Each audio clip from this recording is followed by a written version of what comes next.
হ্যাঁ, এনায়েত প্রভুবাদ আবার একটা ভিডিও বানাইছে। আমি ওটা কইছিলাম পলিটিক্স নিয়ে কসকসানি না করতে। ভারতীয় পণ্য বয়কট আন্দোলনের সময় ওর কুরকুরে নিয়ে উঠছিল। ব্যাপার না, বাতের রোগীদের যেমন আমাবস্যার পূর্ণিমা বাতের ব্যথা জায়গায় ওঠে, তেমনি প্রভুপাদের কিছু বিশেষ বিশেষ সময় কুরকুরে নিয়ে ওঠে। ওরে নিয়ে কিছু বলতাম না, কিন্তু একটা ভিডিও সারিছে, এটা নিয়ে কিছু না কইলেই না। মুশকিল হইলো কইছে বিএনপি নিয়ে। বিএনপি রে ডিফেন্ড করা তো আমার দায়িত্ব না, দায়ও না, আমি বিএনপি করিও না। কিন্তু বিএনপি ব্যাশিং এর নামে কোন শয়তানিটা শ্রী শ্রী এনায়েত প্রভুপাত করতেছে সেটা দেখায় দেওয়া দরকার, কারণ এটা দেশের জন্য জাতির জন্য জরুরি। আমি ওরে প্রভুপাত বলি কারণ ও হইতেছে বিজেপির বুয়েট শাখার সভাপতি। বাংলাদেশে বিজেপির পলিসি পার্সু করে, ঠিক যেভাবে ভারতীয় পণ্য বয়কটের সময় আমাদের পিছে লাগিয়েছিল, এখন বিএনপির পিছে লাগিয়েছে। তো এটা এখন বিএনপির পিছে লাগা হচ্ছে এখন বিজেপির পলিসি। মানে বিজেপি এখন জানে যে আওয়ামী লীগ আর তো আসবে না, কিন্তু বিএনপি যেন না আসে ক্ষমতা, এটাই হইতেছে বিজেপির পলিসি। ও যেটা বলতে চাচ্ছে সেটা হচ্ছে আওয়ামী লীগ খারাপ, অবশ্যই ঠিক আছে, বিএনপি একই রকম খারাপ। বিএনপি একই রকম খারাপ একটা দল, এই বিএনপিকে ক্ষমতা আসতে দেওয়া যাবে না, ফেয়ার এনাফ। তো প্রভুবাদ আওয়ামী লীগের আমলে আওয়ামী লীগের শাসন নিয়ে কি কথা কবে পারছিল আপনারাই বলেন? তখন কিন্তু গোয়ার গু শুকায় গুটা হয়ে গেছিল, সেই সাহস হয় নাই। এখন ওর পৌরুষ জেগে উঠছে, বিপ্লবী হয়েছে, এখন এসেছে বিপ্লবী সাজিতে। ওই সময় কি কি করেছিল আসেন দেখি।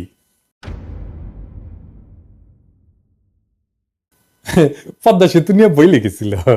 হ্যাঁ, পদ্মা সেতুর কত কিছু আবার ভিডিও করছিল পদ্মা সেতু নিয়ে। নির্বাচনের আগে হাসিনার যেগুলো মেগা প্রজেক্ট, গুলো মেগা দুর্নীতির প্রজেক্ট, সেগুলো নিয়ে ও ভিডিও বানাইছিল। পদ্মা সেতু নিয়ে, মাতারবাড়ি নিয়ে, রামপাল নিয়ে, পায়রা নিয়ে, রূপপুর নিয়ে। রূপপুরে কি পরিমাণে টাকা মারিছে এখন সব খবর বাড়াচ্ছে, কিন্তু ওর কাছে আসে নাই গেল সেই খবর, ওইটা প্রমোট করে গেছে। ইন্ডিয়া আউটের সময় ও ইন্ডিয়া আউটের পিছে লাগিয়েছিল, কইছিল মনে আছে না? এটা আবার দেখেন, বাংলাদেশের মানুষ নাকি পেঁয়াজ খেয়ে নেশা করে। শুনেন, বাংলাদেশের মানুষ দুইটা জিনিস দিয়ে নেশা করে, একটা হচ্ছে সয়াবিন তেল আর একটা হচ্ছে পেঁয়াজ। আবার দেখেন নসরুল হামিদের ওটি যে ভিডিও বানায় প্রশংসা করে। হ্যাঁ, আবার ইসরায়েল পণ্য বয়কটের সময় স্টারবাক্সের মগ নিয়ে ওই আবার উপহাস, দুইটা মগ, দুই হাতের দুইটা মগ নিয়ে উপহাস করছিল বয়কটকারীদের। আজ এডিটর সাহেব দেখান তো 5ই আগস্টের আগের ভিডিওগুলো দেখান, এখানে টাইটেল গুলা, আর পরের ভিডিওগুলোর টাইটেল গুলো এটি দেখান। দেখেছেন? দেখেছেন? হ্যাঁ, বিপ্লবী পৌরুষ জায়গায় উঠেছে, বিপ্লবী হয়ে উঠেছে। আগে ছিল ধ্বজভঙ্গ, তারপরে 5ই আগস্টের পরে ওর পৌরুষ জায়গায় উঠেছে। তা আসেন ভিডিওর শুরুতে কি কইছে সেটা দেখি। 5ই অগস্ট বিকাল থেকে বিএনপির বিভিন্ন লেভেল থেকে এই দাবি আসতে থাকে যে আগামী 3 মাসের মধ্যে আপনাকে নির্বাচন দিতে হবে। তো ও বিএনপির দোষ দিতেছে। বিএনপি কেন বাংলাদেশের বর্তমান অন্তর্বর্তীকালীন সরকারের কাছে নির্বাচন চাইছে? তো একটা গণতান্ত্রিক দল তো নিজের দেশের সরকারের কাছে সুষ্ঠু নির্বাচন চাইবে, চাইবে না? বিএনপি তো হাসিনার কাছেও চাইছে নির্বাচন নাকি? তো এনাদের ওই যে বাবার দেশ ভারতের কাছে যে ওর নেতা সজীব ওয়াজেদ জয় 90 দিনের মধ্যে বাংলাদেশে নির্বাচন করায় দেওয়ার দাবি করলো, সেটা এনাদের ভাল লাগছে না? হ্যাঁ, দেখেছেন? আসেন একে একে অন্য অভিযোগ গুলা দেখি। ওই করছে যে মার্কিন দূতাবাসের সূত্র নাকি দাবি করেছে যে তারেক রহমান বিভিন্ন কনস্ট্রাকশন কোম্পানি আর প্রতিষ্ঠানের কাছে চাঁদা চাইছিল। শুনেন, মার্কিন দূতাবাসেরই আরেকটা সূত্র বলতেছে তারেক রহমান কোটি কোটি ডলারের অবৈধ সম্পদ সংগ্রহ করছে। ঢাকায় আগে একজন মার্কিন রাষ্ট্রদূত ছিলেন যার নাম জেমস এফ মরিয়ার্টি। উনি বলতেছেন তারেক রহমান শুধুমাত্র যে মোনেম কনস্ট্রাকশনের মতন একটা লোকাল কোম্পানির কাছ থেকে ঘুষ খাইছেন এমন না, ওই কি মোনেম কনস্ট্রাকশন তারেক রহমানকে 4.5 লক্ষ মার্কিন ডলার ঘুষ দিছিল। আসল কাহিনী হচ্ছে মার্কিন দূতাবাস এরকম কোনো দাবি করে নাই। মার্কিন দূতাবাস তাদের কেবল মানে যে সমস্ত কমিউনিকেশন পাঠায় আর কি, তার দেশে কোথায় কি আপডেট হচ্ছে এইগুলা লিখে পাঠায়, এবং বিভিন্ন বিষয়ে ওয়াশিংটনে মতামত চায়। এরকম একটা কেবল যেটা পাঠানো হয়েছে 2008 সালের নভেম্বরে, সেখানে তারা লিখছিল যে বাংলাদেশের দুর্নীতি দমন কমিশন তারেক রহমানের বিরুদ্ধে বিভিন্ন অভিযোগ আনছে, যার মধ্যে আছে অমুক কনস্ট্রাকশন ফার্ম থেকে চাঁদা দাবি, তমুক প্রতিষ্ঠান থেকে চাঁদা দাবির অভিযোগ। এটা রিপোর্টিং, এইটা মার্কিন দূতাবাসের কোনো অভিযোগ না। একটা দাবিও কিন্তু মার্কিন দূতাবাস বা তাদের কোনো সূত্র করতেছে না। এই অভিযোগ আনছে মইনুল আহমেদের সরকারের দুর্নীতি দমন কমিশন, যারা তখন -2 ফর্মুলা বাস্তবায়নে ব্যস্ত, আর আমেরিকা দূতাবাস সেই মামলাগুলোর বর্ণনা করতেছে, আর কিছু না। কিন্তু এই মামলাগুলো কিভাবে হয়েছে সেটা একটা বর্ণনা কিন্তু আছে মহিউদ্দিন আহমেদের বই 1/11-তে। এই মামলাগুলো হয়েছিল সরাসরি মইনুল আহমেদের নির্দেশে, যদিও তখনকার এনবিআর বা দুদক কেউই তারেক রহমানের বিরুদ্ধে কিছুই পায় নাই। বইয়ের 274 পৃষ্ঠাতে মহিউদ্দিন আহমেদ যখন তৎকালীন এনবিআর এর শীর্ষ কর্মকর্তাকে তারেক রহমানের মামলাগুলোর ব্যাপারে জিজ্ঞেস করছে, উনি উত্তর দিচ্ছেন, কি বলতেছেন, তাদের বিরুদ্ধে তো কোনো মেজর কেস পাওয়া যায়নি, যেমন তারেকের তো কোনো কিছু প্রমাণিত হয় নাই, তার তো কিছু পাই নাই বলতে গেলে, দেখেছেন। এবং এই 1/11 বইতে খুব বিস্তারিতভাবে লেখা আছে কিভাবে মইনুল আহমেদ বাধ্য করছিল এই সমস্ত মামলা দিতে। এবং আমরা সবাই জানি যে কিভাবে তখন ব্যবসায়ীদের তুলে নিয়ে বিভিন্ন রাজনীতিবিদদের বিরুদ্ধে মামলা করতে বাধ্য করা হইতো। সেই মামলাগুলোর সূত্র ধরে এই প্রভুপাদ ভিডিও বানায় ফেলছে যে তারেক রহমান চাঁদাবাজি করছে, দেখেছেন। মানে একটা মানুষের তো ইন্টেলেকচুয়াল একটা অনেস্টি থাকবে। উনাকে আবার ছাত্র পড়ায় বুয়েটে, ছাত্র কি শিখবে ওর কাছ থেকে? ছাত্র সাবজেক্ট কি শিখবে জানি না, কিন্তু নৈতিকতা তো শিখবে না ওর কাছ থেকে। এখন প্রশ্ন হইতেছে যে মামলাগুলো হইলো গত 17 বছর, এই চাঁদাবাজি মামলার অগ্রগতি কি? গোড়ার ডিম, শূন্য। এটা চাঁদাবাজির মামলাও হাসিনা গত 17 বছরে কোনো আদালতে প্রমাণ করতে পারে নাই, এমনকি কোনো বিবাদী এই সমস্ত ভুয়া মামলা চালাইতেও চায় নাই। তো প্রভুবাদ কোত্থেকে পাইলো এগুলা? দেখেছেন কিরকম জাউরা, কিরকম জাউরা। এনায়েতের ভিডিওতে আমিন আহমেদ ভুইয়া নামে এক ব্যবসায়ীর কথা বলছে, যাকে নাকি তারেক রহমান হুমকি দিছিল চাঁদার জন্য। অথচ আমিন আহমেদ ভুইয়া নিজেই দাবি করছে যে তাকে জোর কইরা তারেক রহমানের বিরুদ্ধে মামলা করানো হয়েছিল। তো এডিটর সাহেব আগে দেখান প্রভুপাত কি কইছে। এই তারেক রহমান আল আমিন কনস্ট্রাকশনের মালিক আমিন আহমেদকে হুমকি দিছেন, তুমি যদি আমাকে $1.5 লক্ষ না দাও তাহলে তোমার কোম্পানি আমি বন্ধ করে দিব। তারপরে দেখান আমিন আহমেদ ভুইয়া কি কইছে। কারণ একটা স্থিতি বিষয় মামলাটি এখন বর্তমানে রাষ্ট্র বনাম তারেক রহমান সাহেব। আমি নিজে যদি উদ্যোগ হয়ে মামলা করতাম তাহলে তো মামলা চালুই থাকতো। আমার যদি উদ্যোগ বা ইচ্ছা থাকতো, আর স্বাভাবিক বিষয়, আমি তার সময় কেন মামলা করতে যাব? উনি তো আমার দলের সিনিয়র যুগ্ম মহাসচিব, উনি নমিনেশন দিয়েছে, আমার সাথে রাজনীতি করি। মানে প্রভুপাদ ভিডিওতে যার নাম উল্লেখ করে দাবি করছে যে তার কাছে তারেক রহমান চাঁদা চাইছে, সে নিজেই বলতেছে যে তার কাছে তারেক রহমান টাকা চায় নাই, তাকে মামলা করতে বাধ্য করছে মইনুল আহমেদের সরকার। মানে ওই যে বলছে বিএনপি তো এর মধ্যে ক্ষমতায় আসেনি, মইনুলের পর তো আওয়ামী লীগ ক্ষমতায়, তাহলে ও তো এমন না যে ওরা চাপ দিয়ে বলছে বিএনপি, তাই না? এইটা গেল প্রথম ধাপ্পাবাজি। দ্বিতীয় ধাপ্পাবাজি ধরি, প্রভুপাত দাবি করেছে যে তারেক রহমান নাকি বাংলাদেশের সিমেন্টসের সমস্ত চুক্তি থেকে 2% কমিশন নিয়েছিলেন। Third example siemens. সিমেন্স থেকে এই তারেক রহমান এবং তার ভাই আরাফাত রহমান কোকো ঘুষ নিছেন বলে কিন্তু অভিযোগ আছে। একজন প্রত্যক্ষ সাক্ষী জানাইতেছেন বাংলাদেশে সিমেন্সের যত চুক্তি হইতো তার থেকে প্রায় 2% কমিশন এই তারেক রহমান নিতেন। সিমেন্সের বিরুদ্ধে আমেরিকার যে মামলা হয়েছিল সেই মামলা 20 পৃষ্ঠার রায়ে কোন ডকুমেন্টে তারেক রহমান সিমেন্সের কাছে টাকা চাইছে বা তারেক রহমানকে সিমেন্স 1 টাকাও কখনো দিছে এমন কোন কথার উল্লেখই নাই। এই যে তাহলে এই তথ্য প্রভুপাত কোথায় পাইছে? হ্যাঁ, আওয়ামী লীগ দিছে ওরে, ইন্ডিয়া দিছে ওরে, বুঝছাও। আচ্ছা, এরপরের ঘটনা আর একটা ইন্টারেস্টিং, কারণ এটা থেকে আরো পরিষ্কার হয়ে যাবে যে এই প্রভুপাদের বেসিকই ক্লিয়ার না। ওই দাবি করেছে যে টঙ্গীতে একটা 80 মেগাওয়াট প্ল্যান্ট নির্মাণের জন্য চীনা কোম্পানি হারবিন তারেক রহমানকে $7.5 লাখ মার্কিন ডলার ঘুষ দিছিল। শুনে 12ই অগাস্ট প্রধান উপদেষ্টার সাথে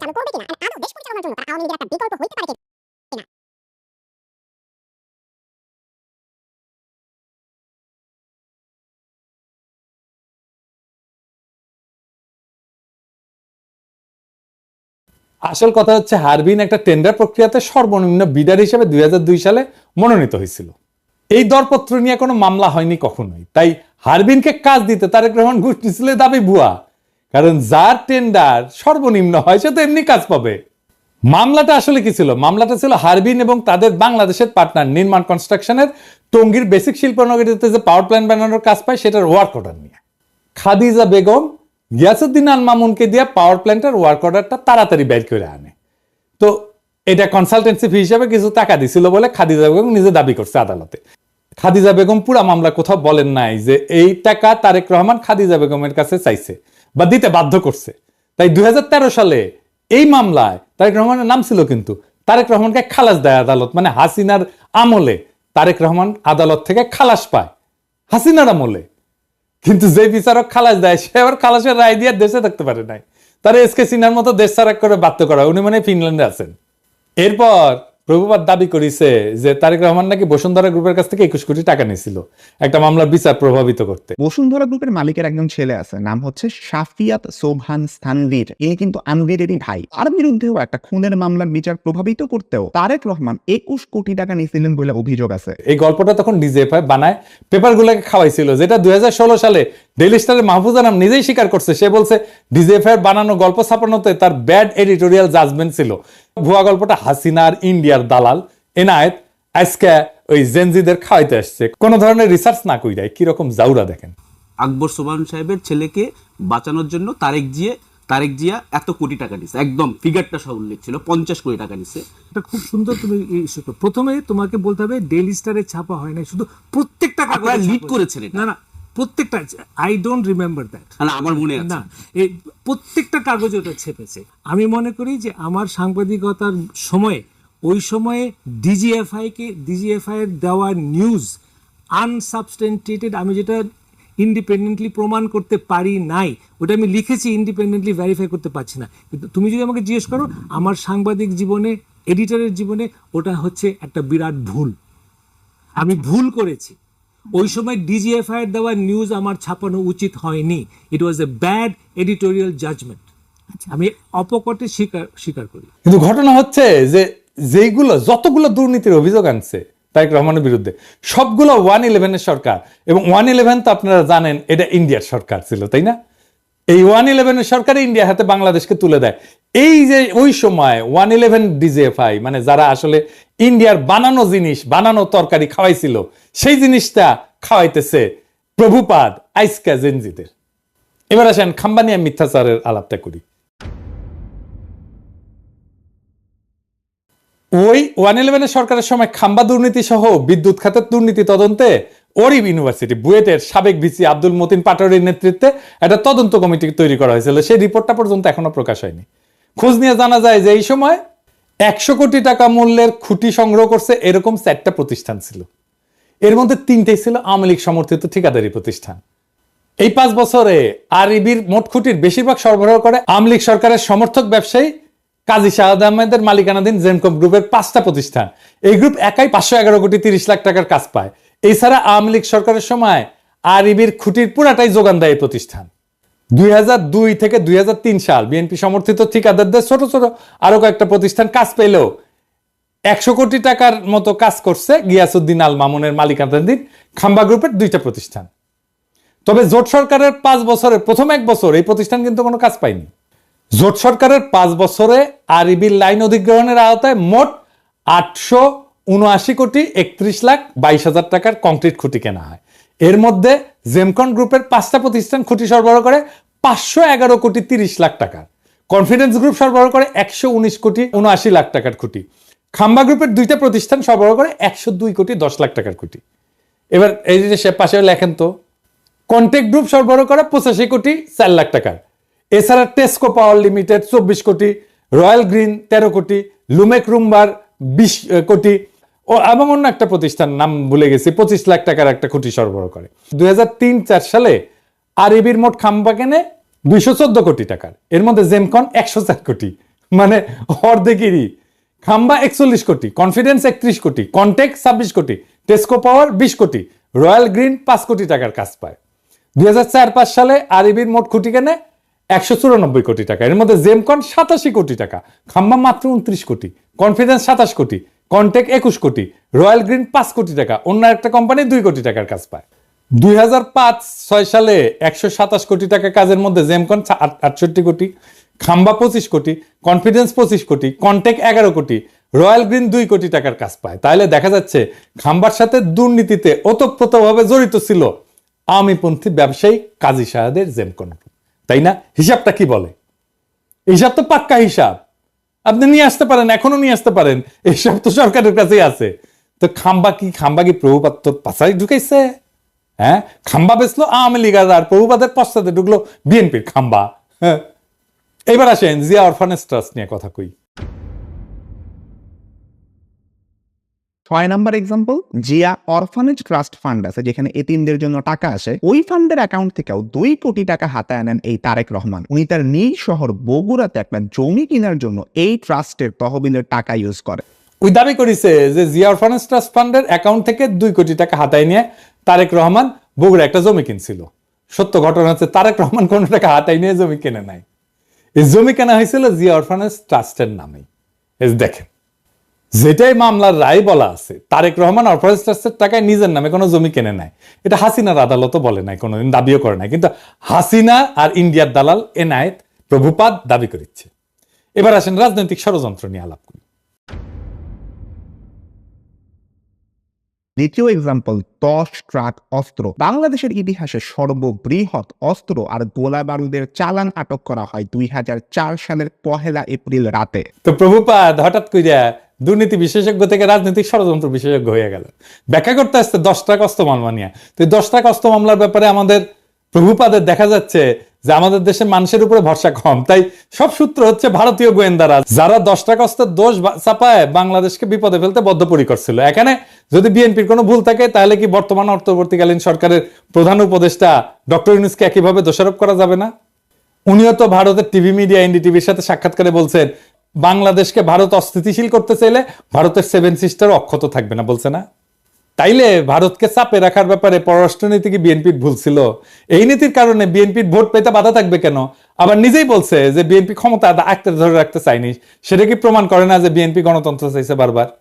আমরা এই প্রসঙ্গে পরে আসব। এরপর সে ব্যাখ্যা করতে গেল 21 আগস্টে গ্রেনেড হামলা।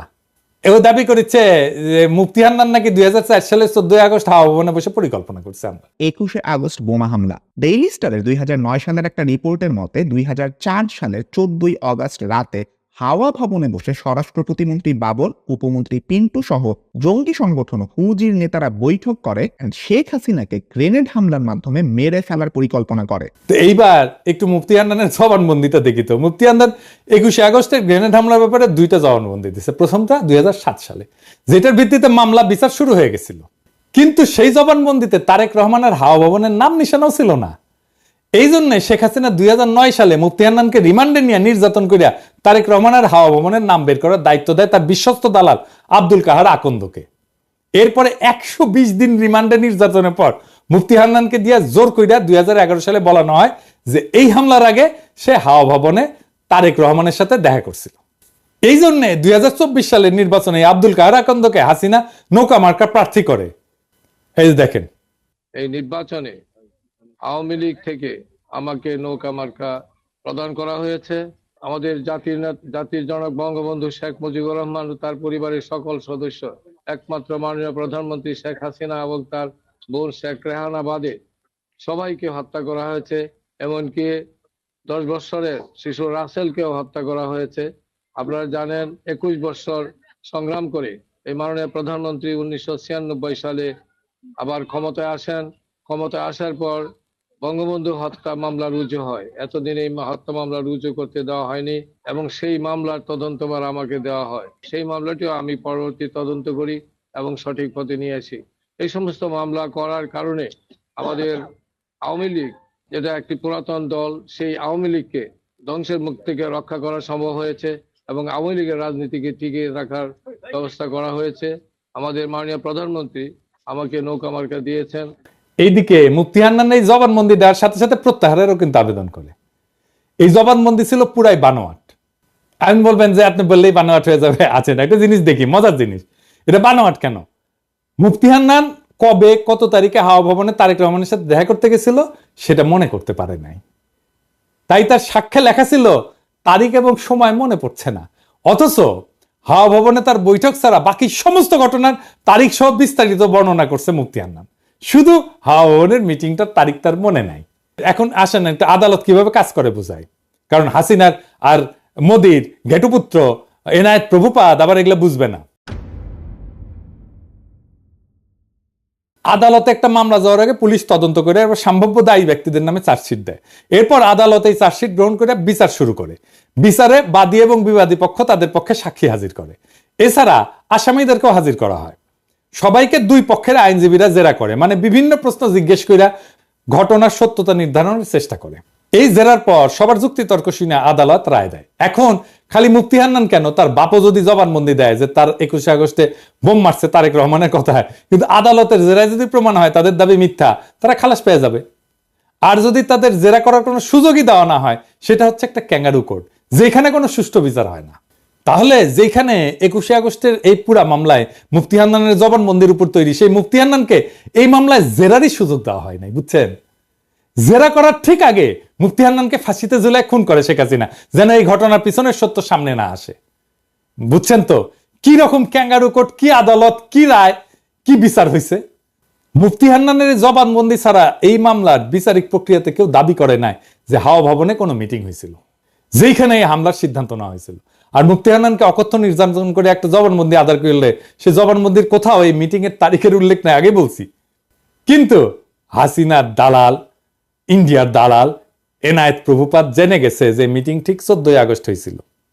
শুনেন, ডেইলি স্টারের 2009 সালের একটা রিপোর্টের মতে 2004 সালের 14ই অগস্ট রাতে হাওয়া ভবনে বসে স্বরাষ্ট্র প্রতিমন্ত্রী বাবর, উপমন্ত্রী পিন্টু সহ জঙ্গি সংগঠন হুজির নেতারা বৈঠক করে and শেখ হাসিনাকে গ্রেনেড হামলার মাধ্যমে মেরে ফেলার পরিকল্পনা করে। কই পেয়েছে? প্রমাণ দেখাতে পারবো? ওকে বলবেন প্রমাণ দেখাইতে। মানে যে হামলা করছে সে মনে করতে পারতেছে না কবে হয়েছে মিটিং, আর এনায়েত প্রভুপাত যাই না বসে আছে। বাবা, কঠিন তালেবর। দেখেছেন, অপরাধী সব জায়গায় তার অপরাধের চিহ্ন রেখা যায়। মিটিং এর তারিখটা এখানে কেন গুরুত্বপূর্ণ এটা বোঝা দরকার। মিটিং এ যারা উপস্থিত ছিল তারা সবাই রাষ্ট্রের গুরুত্বপূর্ণ ব্যক্তি, 2 জন এমপি, গোয়েন্দা বাহিনী প্রধান, তারেক রহমান নিজে। তো এত গুরুত্বপূর্ণ মানুষ যাদের প্রত্যেকের সাথে তো অনেক লোক থাকে, তাই না? তাদের এপিএস থাকে, বডিগার্ড থাকে, ড্রাইভার থাকে, আরো অনেক স্টাফ থাকে তাদের সাথে। কিন্তু কেউ কিন্তু একা না, আমাদের মতো না, সাধারণ মানুষ না। তাদের প্রত্যেকটা মিটিং এর শিডিউল থাকে, যেগুলো তার পিএসরা ম্যানেজ করে, এবং অনেকের সাথে মিডিয়ার লোকজনও থাকে তো সার্বক্ষণিক, তাই না? এখানে তো দেখবে কোথায় যাচ্ছে, কি করতেছে, সব জায়গায় মিডিয়ার লোকজন থাকবে। তাই রাষ্ট্রীয় দায়িত্বপ্রাপ্ত কোনো গুরুত্বপূর্ণ ব্যক্তি কোনো নির্দিষ্ট তারিখে মুফতি হান্নানের যদি উল্লেখ করতো, তাহলে বের করে ফেলা যেত যে গুরুত্বপূর্ণ ব্যক্তিরা সেদিন হাওয়া ভবনে ছিলেন না, এই পুরো মামলায় ডিসমিস হয়ে যেত। তাই সরকারি এই বানোয়াট জবানবন্দিতে জোর করে মুফতি হান্নানকে দিয়ে দেখায়, যেখানে যখনই তারিখের কথা আসছে তখন মুফতি হান্নানকে বলতে হয়েছে যে তারিখ আর সময় মনে নাই। এই এমপি, এতগুলো এমপি, 2 জন এমপি, স্বরাষ্ট্রমন্ত্রী, তারপরে তারেক রহমান, এতগুলো লোকের একটা দিন হাওয়া ভবনে গেছে, ওইটা বাইর করা যাবেই যাবে যদি এটা ঘটে থাকে সত্যি সত্যি। কিন্তু এত বুদ্ধি ওর মাথার থাকলে তো ওর তার ইন্ডিয়ার দালালি করতে হয় না, হাসিনারও দালালি করতে হয় না। এরপরে প্রভুপাত দাবি করছে যে বিএনপি নেতারা নাকি বাংলা ভাইয়ের জেএমবি কে পৃষ্ঠপোষকতা করছে। বিএনপি জামায়াত জোট সরকার জঙ্গি গোষ্ঠীকে তোষণ করত, তাদেরকে পালতো এন্ড পরে নিজেদের কাজেও ব্যবহার করছে। তার সোর্স কে জানেন? নূর মোহাম্মদ, কিশোরগঞ্জ থেকে নৌকা মার্কা নিয়ে ভোট ডাকাতি করে যে তা আওয়ামী লীগের সাবেক সংসদ সদস্য। এই লোক নিজেই ছিল বাংলা ভাইদের দোসর।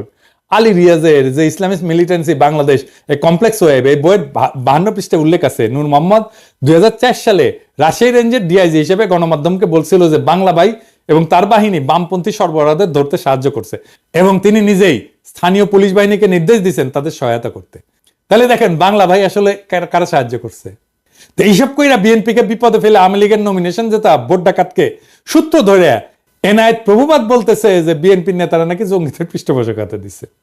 তবে এটা সত্য যে জেএমবির এই ঘটনা বিএনপির ক্ষমতা হারানোর কারণ। কিভাবে এটা একটু দেখি। একটা রাষ্ট্রে বল প্রয়োগের একচেটিয়া কর্তৃত্ব থাকে আর কারণ না, রাষ্ট্রের কাছে। এই কর্তৃত্ব আর কারো কাছে চলে গেলে বল প্রয়োগের দ্বিতীয়, তৃতীয়, চতুর্থ যদি জিনিস তৈরি হয়ে যায় তাহলে রাষ্ট্র ক্ষমতাহীন হয়ে যায়। হাসিনার পুলিশ আমাদের মারবে, এটাই নিয়ম। যতদিন আমাদের একচেটিয়া ভাবে মারতে পারবে ততদিনই হাসিনার ক্ষমতা। আমরা যখন ঠোলা মেয়েটা ঝুলে রাখতে পারলাম না তখনই হাসিনা পলাইলো, বুঝছেন? তা খালেদা জিয়া সরকার ক্ষমতায়, যেখানে বাংলা ভাই প্যারালাল একটা বল প্রয়োগ করে, তাহলে খালেদা জিয়ার ক্ষমতা কোথায় থাকে? থাকে না তো। রাষ্ট্রের 2টা ক্ষমতা থাকে না, এক বনে 2 বাঘ থাকে না, এক বনে একটাই বাঘ থাকে। আমরা বাঘ হয়ে উঠতে পারছিলাম জন্যই হাসিনা পলাইছে, বুঝছাও? বাংলা ভাই ওইখানে তাণ্ডব করতেছে, আর বিএনপির মন্ত্রীরা বলতেছে বাংলা ভাই মিডিয়ার সৃষ্টি। এটা তো বিএনপির দোষ। যদিও 2005 সালে 17ই আগস্ট জেএমবি আত্মপ্রকাশ করে, তারপরে 1 বছরের মাথায় জঙ্গি সংগঠনের সমস্ত নেতাকে গ্রেপ্তার করে পুরো সংগঠনটা ভেঙে দেওয়া হয়। এটা নিয়ে টাইম ম্যাগাজিন একটা প্রচ্ছদ প্রতিবেদনও করে, কিন্তু ড্যামেজ যা হওয়ার তা হয়ে গেছে ততদিনে। গ্রেনেড হামলা নিয়ে কথাটা বলি, যে গ্রেনেড হামলা নিয়ে বিএনপির লোকেরা নানা কথা বলে হাসিনায় তদন্ত করতে দেয় না, কিন্তু এটাও সত্য। জজমিয়া নাটক কিন্তু বিএনপির আমলে হয়েছিল। গ্রেনেড হামলা একটা বিশ্বাসযোগ্য তদন্ত করতে না পারার দায় বিএনপির, এটা আমি আগেও বলছি, এখনো বলতেছি। আরো আরো বিএনপির আরো সমস্যা আছে। র্যাব বানানো হয়েছে, এটা বিএনপির একটা মারাত্মক ভুল। বিএনপি আমলে র্যাব বিচার বহির্ভূত হত্যাকাণ্ড শুরু করে, এইটা মানবাধিকার লঙ্ঘন, এর দায় বিএনপি। এবং এখনো পর্যন্ত বিএনপি যে এটা ভুল কাজ ছিল সেটা স্বীকার করে না। দেশের আভ্যন্তরীণ আইন শৃঙ্খলাটা মিলিটারি ইস্যু না রে বাবা, এইটা মিলিটারি দিয়ে এই কাজ করতে পারবেন না। এখন মাঠে মিলিটারি আছে, পুলিশের কাজ করতেছে, এটাও মিলিটারির কাজ না। ওদের যত দ্রুত সম্ভব ক্যান্টনমেন্টে ফিরে যাওয়া উচিত। এবার আসেন 15 ফেব্রুয়ারি নির্বাচন নিয়ে। 1996 সালে 15 ফেব্রুয়ারি নির্বাচনের ভুল প্রেক্ষাপট বর্ণনা করছে। বাস্তবতা হচ্ছে যে বিএনপি জনগণের দাবি মেনে নিয়ে তত্ত্বাবধায়ক সরকারের অধীনে নির্বাচন দিতে চাইছিল, কিন্তু সংবিধান সংশোধনের জন্য যথেষ্ট সংখ্যক সংসদ সদস্য ছিল না, কারণ আওয়ামী লীগ, জামাত সহ সকল দলের সংসদ সদস্য সংসদ থেকে পদত্যাগ করছিল। সেই জন্য 15 ফেব্রুয়ারি নির্বাচনটা দিতে হয়েছিল। 15 ফেব্রুয়ারি নির্বাচনের মাধ্যমে নতুন সংসদ তত্ত্বাবধায়ক সরকারের বিল পাস করে বিএনপি পদত্যাগ করছিল। এটা তো একটা নিয়মের কারণে, নিয়ম রক্ষার জন্য করছিল। বিএনপির সেন্সেবল আচরণের কারণেই 1996 সালে 116 জন আসন নিয়ে বিরোধী দলের আসনে বসতে পারছিল। সরকার যদি এতই খারাপ চালে তো এত আসন পাইতো না, তো যেটা আওয়ামী লীগের সাথে 2001 সালে ঘটছিল। কিন্তু এখন প্রভুপাতকে বলতে হবে, বিএনপি আমলকে আয়না ঘটছিল? কোন আন্দোলনে 2 সপ্তাহে 1000 মানুষ মারা গেছে, হেলিকপ্টার থেকে গুলি করা হয়েছে, স্নাইপার দিয়ে গুলি করা হয়েছে, সরাসরি বুকে গুলি করা হয়েছে, মাথায় গুলি করা হয়েছে স্নাইপার দিয়ে। বাংলাদেশকে ভারতের উপনিবেশ বানানো হয়েছে বিএনপির আমলে। বাংলাদেশের রাজনীতিতে ভারত হস্তক্ষেপ করছে, পর 3 টার্মে ভোট দেওয়া বন্ধ করে দিছে, লক্ষ কোটি টাকা পাচার হয়েছে, একটা গুমের ঘটনা ঘটছে, লাখ লাখ লোককে দেশান্তরী হইতে হয়েছে আমার মতো, নাকি বিপ্লব হয়েছে এরকম বিএনপি সরকারকে উৎখাতের জন্য? বিএনপি সরকারের বিরুদ্ধে কথা বলার জন্য পিটায় মারা হয়েছে কখনো? আওয়ামী লীগ ফ্যাসিবাদ কায়েম করছে, বিএনপি কখনো ফ্যাসিবাদ কায়েম করছে? বিএনপি 57 জন সেনা অফিসারকে মারছে বিদ্রোহের নামে? বিএনপি রাতের আধারে আলেমদের মাইরা লাশ গুম করছে? বিএনপি আমলে দুর্ভিক্ষ হয়েছে? এরপরে বলে বিএনপি আওয়ামী লীগ এক। স্বাধীনতার পর আওয়ামী লীগ 25 বছর শাসন করছে, বিএনপি করছে 15 বছরের মতো। আওয়ামী লীগ মাত্র একবার শান্তিপূর্ণভাবে ক্ষমতা হস্তান্তর করছে, 2 বার তাকে নির্বাচন দিয়ে হটানো যায় না, রক্তাক্ত বিপ্লব করে হটাইতে হয়েছে। হ্যাঁ, শালার আমি জাউরা সিল দেই নাই না? হ্যাঁ, দেন এডিটর সাহেব, দেন জাউরা সিল দিয়ে দেন, 2 বার দেন, 3 বার দেন। 111 একটা পলিসি ছিল -2, মানে হাসিনা খালেদা দুইটাই বাদ, কিন্তু আসলে ওইটা -1, মানে Hasina in Khaleda out. BNP জামাতকে ক্ষমতায় আসতে দেওয়া যাবে না, এটা ইন্ডিয়ান লাইন, এটা বিজেপি কংগ্রেস সবার লাইন। কারণ বিএনপি জামাত ক্ষমতায় থাকলে ইন্ডিয়ার বাংলাদেশে ভাত নাই। ভারতীয় পণ্য বয়কটে ভারতকে বাঁচাইতে আসছিল প্রভুপাত, এখন আওয়ামী লীগের পতনে ইন্ডিয়াকে বাঁচাইতে আসছে প্রভুপাত। কারণ ইন্ডিয়া জানে যে আওয়ামী লীগের জিন্দগিতে ক্ষমতায় আসতে পারবে না। বাংলাদেশে ইন্ডিয়ার অনেক সফট অ্যাসেট আছে, এই প্রভুপাত তার মধ্যে একটা, ইন্ডিয়ার সফট অ্যাসেট। এরকম আরো অ্যাসেটকে মাঠে নামাবে ইন্ডিয়া, এই যে রোকে অ্যাপ্রাজি আর একটা সফট অ্যাসেট। তবে প্রভুপাত, তোমার ইন্ডিয়ান সফট অ্যাসেট মার্ক করে রাখলাম, যেদিন ভারতীয় পণ্য বয়কটের পিছিয়ে লাগছো সেদিনই মার্ক করে রাখছি। আমার মার্ক করা ভুল হয় না, বুঝছাও? তো একটা জিনিস জানো, কয়া রাখি, বাঘে শুইলে 18 গা, ঠোলাই শুইলে 36 গা, আর পিনাকি শুইলে জয় বাংলা।